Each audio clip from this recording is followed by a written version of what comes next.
जय हिंद। आप सभी का फिर से स्वागत है फोर क्रिएटिव स्टडीज के एक नए एपिसोड में। आज के इस एपिसोड में हम लोग देखेंगे बीपीएससी 114 बीपीएससी 114 के लिए मोस्ट इंपॉर्टेंट क्वेश्चंस जो आने वाले एग्जाम की दृष्टिकोण से काफ़ी ज़्यादा महत्वपूर्ण है। जितने भी सवाल आपको मैं आज बताने वाला हूँ ये सारे के सारे क्वेश्चंस मोस्ट इंपॉर्टेंट क्वेश्चंस हैं। मोस्ट इंपॉर्टेंट मतलब देख लो कितना मैं मतलब पोस्ट डाल रहा हूँ मोस्ट इंपॉर्टेंट पर, क्योंकि ये सारे के सारे क्वेश्चंस काफ़ी ज़्यादा महत्वपूर्ण हैं। ये सारे क्वेश्चन आपके स्टडी मटेरियल से और प्रीवियस ईयर के क्वेश्चन के साथ साथ आपके असाइनमेंट के एग्जाम में जो एग्जाम में क्वेश्चन हुए हुए थे उसको लेते हुए इस सारे के सारे क्वेश्चन को एडजस्ट किया गया है।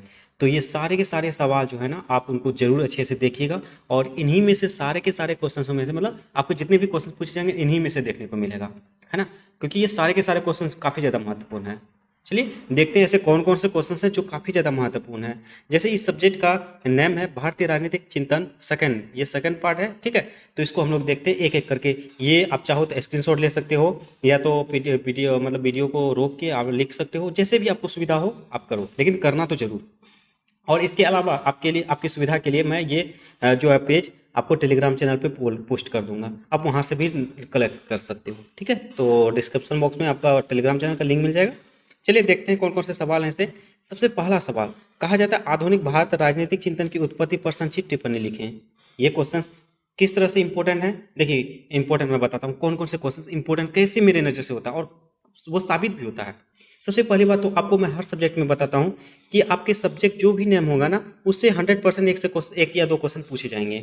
और कहा जा रहा है भारतीय राजनीतिक चिंतन, है ना, तो आपका पहला सवाल वही है आधुनिक भारतीय राजनीतिक चिंतन कि उसकी उत्पत्ति पर, यानी इसकी उत्पत्ति कैसे हुई थी इसके बारे में संक्षिप्त टिप्पणी करना है। तो ये क्वेश्चन पूछे जा सकते हैं, है ना, तो इसको देख लीजिएगा।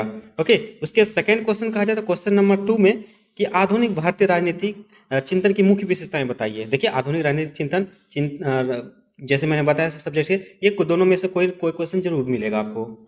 उसी प्रकार क्वेश्चन नंबर 3 में कहा जाता है सती प्रथा की निरंतरता को दर्शाने के लिए राम मनोहर द्वारा दिए गए बिंदुओं पर प्रकाश डालिए, यानी राम मनोहर द्वारा क्या क्या बिंदु दिए गए थे इसके बारे में टिप्पणी करना है। और कहा जाता है शिक्षा के क्षेत्र में राम मोहन के क्या विचार थे, शिक्षा के क्षेत्र में राम मोहन के क्या विचार थे। देखिए इसमें जो ना लगभग 7 से 8 आपका जो मुख्य चिंतक थे उसके बारे में दिया गया, जैसे राम मनोहर लोहिया हो गया, उसके बाद रामाबाई हो गया, महात्मा गांधी हो गया, बी आर अम्बेडकर हो गया। ये सब जो है ना सबके लगभग लगभग दिए गए हैं और उनमें से सब में से क्वेश्चन पूछे जाएंगे। मतलब सब में से तो नहीं पूछ सकता क्योंकि वो बहुत ज्यादा हो जाएगा, लेकिन उसमें से आपको जो ना लगभग इसमें पूछा ही जाएगा क्योंकि ये सारे के सारे जो ना काफी इंपॉर्टेंट है, आपको भी पता होगा। और नेक्स्ट क्वेश्चन जैसे कि ये देखें क्वेश्चन नंबर 5 में नारीवादी चिंतन में रमाबाई का क्या योगदान रहा, संक्षिप्त में टिप्पणी करना है। ये क्वेश्चन इंपॉर्टेंट है, नारीवाद से संबंधित क्वेश्चन पूछते हैं। और कहा जाता है रमाबाई के जीवन और दर्शन की संक्षिप्त टिप्पणी कीजिए। और कहता है विवेकानंद नर नारायण की अवधारणा की व्याख्या कीजिए, कैसे करते हैं उसके बारे में चर्चा करना है। उसी प्रकार क्वेश्चन नंबर 8 में कहा जाता है गांधी द्वारा परंपरा की आलोचनात्मक परीक्षण कीजिए। गांधी द्वारा जो परंपरा की आलोचना थी उसके बारे में आलोचनात्मक परीक्षण करना है। और कहा था गांधी के दर्शन की मुख्य विशेषताओं पर चर्चा कीजिए। उसी प्रकार कहता था question number B R Ambedkar का चिंतन और विचारों का उजागर कीजिए।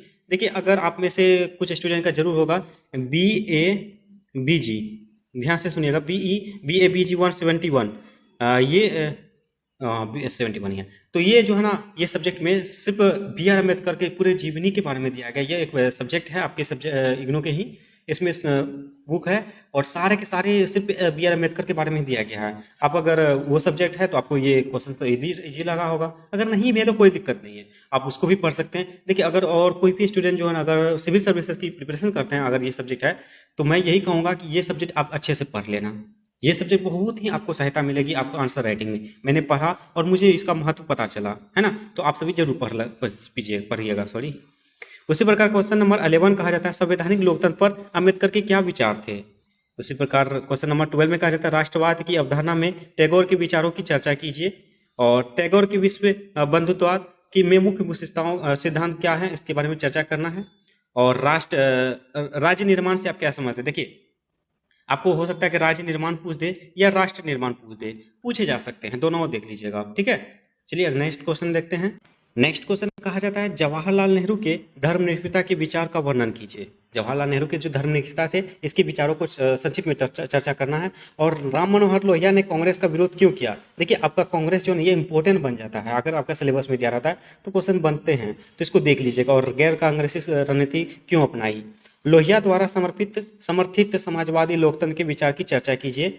उसी प्रकार का देता है क्वेश्चन नंबर 19 में इकबाल द्वारा अभिलक्षित इस्लामी समुदाय की विशेषता क्या है, इसके बारे में टिप्पणी करना है। आधुनिकता से आप क्या समझते हैं, ठीक है, इसको देख लीजिएगा। सावरकर में राष्ट्रवाद की प्रकृति का वर्णन कीजिए।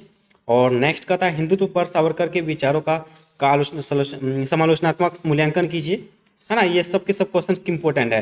मैंने टोटल आपका 22 क्वेश्चन को सिलेक्ट किया है, जो काफी ज्यादा इंपॉर्टेंट है मेरे नजर से और एग्जाम के दृष्टिकोण से बहुत ही ज्यादा महत्वपूर्ण है। अब यदि इस सभी सवालों को आप पढ़ के भी जाते हैं ना, तो आपका बहुत अच्छा मतलब कि स्कोरिंग आएगा। बस आंसर राइटिंग सही होना चाहिए। ऐसा नहीं कि सिर्फ क्वेश्चन आ जाने से नहीं होता है, क्वेश्चन तो पढ़ा लिखा ही आता है, लेकिन उसको जानना आपके लिए जरूरी है और आप लिखते कैसे उसको वो इंपॉर्टेंट है ना।